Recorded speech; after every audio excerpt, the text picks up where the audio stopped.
लक्ष्मीप्रसाद देवकोटाद्वारा रचित लक्ष्मी निबन्ध संग्रह। सुकुलमाथि। मलाई एक दिन टेबुल र मेजको चिच्याटले बगैँचामा गएर एउटा सुकुल ओछ्याएर बस्न मन लाग्यो। कोठाभन्दा बगैँचामा मनुष्य प्रकृतिको नजिक भए जस्तो हुन्छ र हरियो रङको समीपमा उसलाई 20औं शताब्दी छाडेर चटाईको भर्खर आविष्कार भइरहेको युगको दार्शनिक बनेर जाईँको बोट्नेर घोरिरहेझौँ लाग्दछ। मलाई त्यसबेला सच्चा नेपाली भएझै लाग्यो। मेज र टेबुलको अत्याचारबाट छुटेको बेलामा मैले याद पाएँ कि पहिलेको प्राकृतिक अवस्थामा मानव जाति दुई खुट्टा झुण्ड्याएर बनकर जस्तो गरी बस्दो रहेछ। मलाई यस्तो लाग्यो कि मेजमा बस्ने व्यक्तिमा चञ्चलता हुन्छ, किनकि अप्राकृतिक तवरले आधुनिक आसनीमा गोडा पिण्डौलालाई प्राकृतिक तालिम छैन। ऋषिमुनिहरू पलेटी कसेर बस्दथे समाहित पद्मासनमा, एक भाग शरीर पनि रौँ प्रमाण हिल्दैनथ्यो। उनीहरू मेरुदण्ड सिधा गरेर खटिया राखी पढ्ने या ध्यान गर्ने गर्दथे। तर मेज विराजमान भलाद्मीका कि त खुट्टा हल्लिन्छन् कि पिङ खेल्दछन्।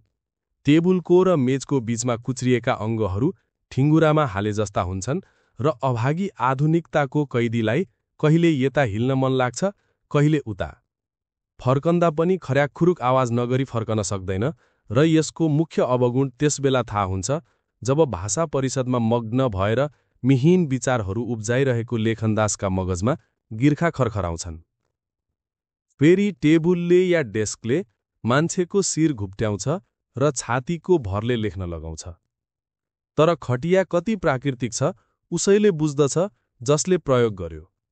तर आजकालका टिट्ठाहरूसँग खाली घण्टौसम्म बहस गर्नु उनीहरू बुझ्दैनन्। टेबुल मेजको भक्तले भन्दछ, हामी पनि त के अप्राकृतिक छौं? कति सजिलोसँग उच्च आसनमा बसेर रवाफिलो तवरले लेखपढ गर्दछौं, मानौ सिंहासन छ। सुकुल लेखकका मगजबाट के फुर्ती र रवाफ निक्लन सक्ला?